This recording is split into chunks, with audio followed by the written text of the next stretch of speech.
Notre Dieu est très bon. Si on fait un effort pour améliorer nos relations avec lui, nous allons vivre la vie éternelle tout en étant sur la terre. Ça veut dire la vie dans la joie et l'amour de Dieu, sous sa protection aussi. Bonjour messieurs, bonjour mesdames, je vous salue au nom de notre Seigneur Jésus-Christ. Moi, c'est Pasteur Théophile Kalombo Achibanda. Je suis visionnaire de la communauté évangélique de Monsieur Jésus-Christ qui se retrouve au Congo, dans la commune de Matete, et aussi de l'église de la foi de l'ouest de Montréal qui se retrouve à Montréal dans la province de Québec au Canada. C'est pour la troisième fois que je vous rencontre pour vous témoigner les merveilles que le Seigneur a faites avec moi pendant ma vie chrétienne. Je vous avais témoigné sur les rêves, j'ai témoigné la dernière fois sur les visions. Aujourd'hui, je viens témoigner sur un fait vécu. Il s'agit d'un voyage que j'ai fait à Bouende. Bouende, c'est dans la province de l'Équateur. Ça fait 2 heures de vol de Kinshasa. À mon travail, on m'a donné un ordre de mission pour effectuer cette mission à Bouende. Et comme ça devait se faire un vendredi, jeudi soir, je me suis rappelé de la promesse de l'Éternel où il nous dit qu'il nous gardera, il gardera nos voyages, il nous gardera de notre départ jusqu'à notre retour. J'ai mis ce voyage comme sujet de prière le soir. Le lendemain matin, je me suis présenté à l'aérodrome d'Ndolo, pour être précis. C'est là où je devais prendre l'avion pour Bouende. Quand je suis arrivé à l'aérodrome, je me suis aussi adressé à l'Éternel en disant « Seigneur, il y a beaucoup de crashs avec ces vieux avions. Je vous prie de veiller sur l'avion qui me sera affecté. Au cas où ce serait un appareil qui ne pourra pas faire un aller-retour, Seigneur, que cela panne soit connu pendant que ça fait le taxi. » L'avion qui nous a été affecté a fait le taxi et il nous a pris de Kinshasa vers Bouende. Nous avons fait un voyage de 2 heures. Comme notre mission était de 4 heures, nous sommes arrivés à Bouende à 10 heures. Nous avons effectué nos missions parce que nous étions à 2. L'appareil n'avait pris que 4 personnes, 2 passagers qui étaient moi et mon collègue et 2 pilotes. Un pilote et son copilote. Après que nous ayons terminé ce que nous avions à faire à notre succursale, nous avons repris le vol pour Kinshasa. Une trentaine de minutes après avoir décollé, nous rencontrons un orage. Le soleil avait disparu et nous sommes entrés dans un noir indescriptible, au point où vous ne pouvez pas voir à 1 mètre de l'avion. On a fait des tours et des tours. À un certain moment, j'ai entendu les pilotes qui commençaient à se chamailler. Je me suis approché pour leur demander si ça n'allait pas. Ils ont été honnêtes pour me dire que nous ne retrouvons plus le chemin, nous ne pouvons pas lire la carte de vol. Et au même moment, nous avons senti qu'il y avait un froid terrible, un froid glacial dans l'avion. Et là, nous étions sûrs que nous sommes vraiment en danger. Alors, j'ai pris conscience, je me suis rappelé que j'avais dédié ce voyage à l'Éternel, l'appareil à l'Éternel le matin. Mais comment ça pouvait arriver ainsi? J'ai courbé ma tête et je me suis adressé à Dieu, l'Éternel, le Dieu de nos pères. Je lui ai dit, Seigneur, vous nous avez promis que vous nous protégerez contre tout mal de notre départ à notre arrivée. Si vous nous avez protégés pour le départ, je sais que vous allez nous protéger pour le retour aussi. Et puis, comme c'était une pluie qui a apporté l'obscurité totale, je me suis rappelé de la promesse que l'Éternel avait donnée aussi à son serviteur Noé. Quand Noé est sorti de la barge avec toutes les espèces qu'il avait amenées, l'Éternel s'était repenti d'avoir exterminé toute la création sur la terre et il avait promis à Noé que plus jamais, il ne permettra aux eaux de couvrir toute la terre et de consumer la créature. L'Éternel avait dit à Noé qu'il met un signe dans le ciel qui s'appelle l'arc-en-ciel.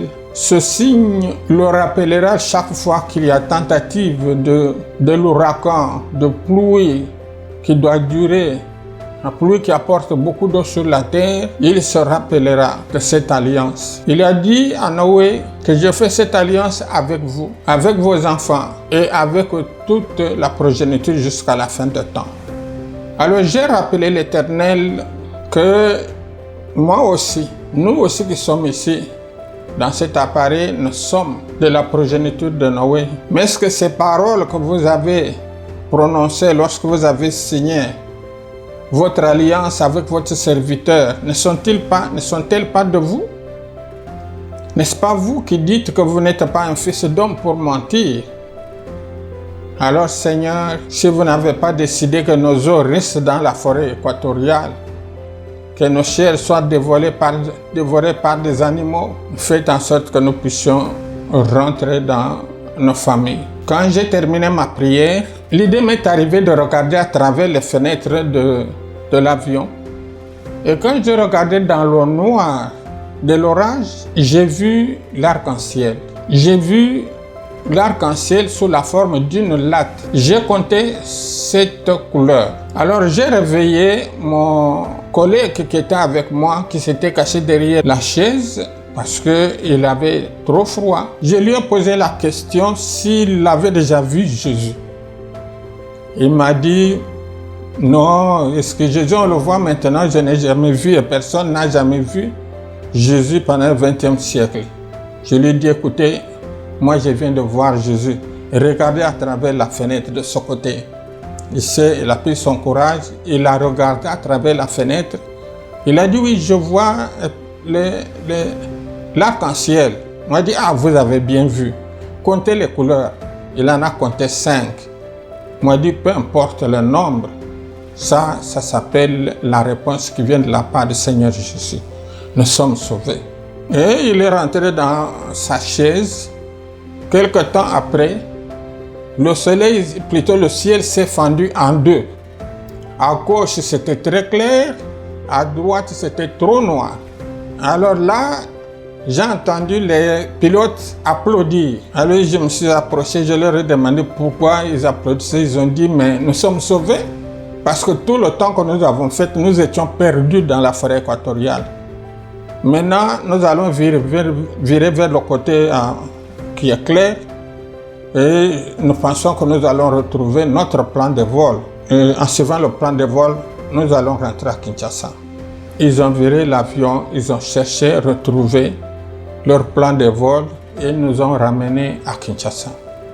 Le vol que nous avons fait pendant 2 heures de Kinshasa à Bouendé, nous l'avons fait pendant 5 heures.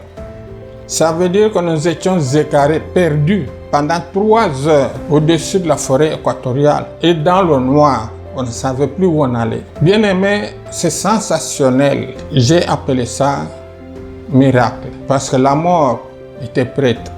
Rien ne pouvait empêcher cet avion de tomber. Et s'il n'y avait pas assez de carburant, on serait tombé. Si ce n'est pas question de carburant, il y a une panne comme celle-là qui était arrivée, où l'avion ne pouvait plus donner la chaleur à l'intérieur. Nous pouvions même mourir de ce froid qui était glacial. Mais l'Éternel Dieu n'a pas accepté notre mort. Il s'est rappelé de moi aussi, son serviteur qui était dans l'avion. Je peux vous affirmer que nous 4, nous avons été sauvés parce que le Seigneur s'est rappelé que dans cet avion, il y a son serviteur.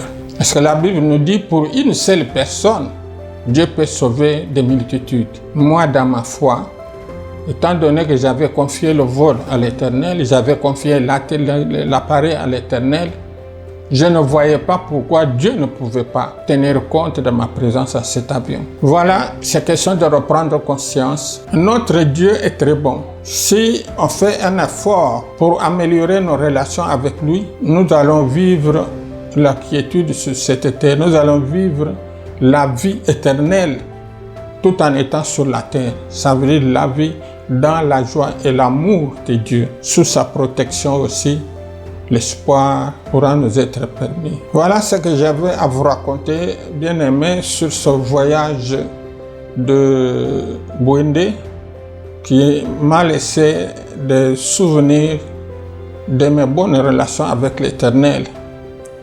Je vous exhorte, chers amis, chers frères, chères sœurs, de ne pas vivre aux dépens du monde. Quand vous avez accepté Jésus, vous avez accepté d'être chrétien, sachez que Dieu vous a séparé du monde.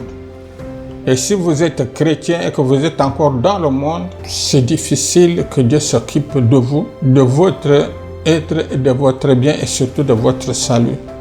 Sachons que tout ce que nous avons sur cette terre va rester, c'est comme l'a dit de saint homme, nous sommes nés sans slip, nous rentrerons sans slip. La sagesse de Salomon nous dit quelque chose. Il a dit que tout est vanité de vanité. Je vous prie de sortir du monde, de vivre la volonté de Dieu, d'améliorer vos relations, de vous sentir aimé par Dieu, protégé et assuré par sa propre volonté. Vous verrez que la vie sur la terre n'est pas trop difficile parce que vous oublierez tout le mal que les gens vous font et vous oublierez aussi les biens que vous faites aux autres. Là, ça vous équilibre un peu. Vous devenez réellement un Dieu, mais sur la terre. Je vous reviendrai avec un autre témoignage très poignant, des choses peut-être que vous n'avez pas encore entendues, mais qui me sont arrivées parce que quand on est en dessous de l'épaule de l'Éternel, on est un prince et tout le monde doit vous obéir, y compris les anges. Ceci me permet de vous dire au revoir. Au nom de notre Seigneur Jésus-Christ, je dis Amen.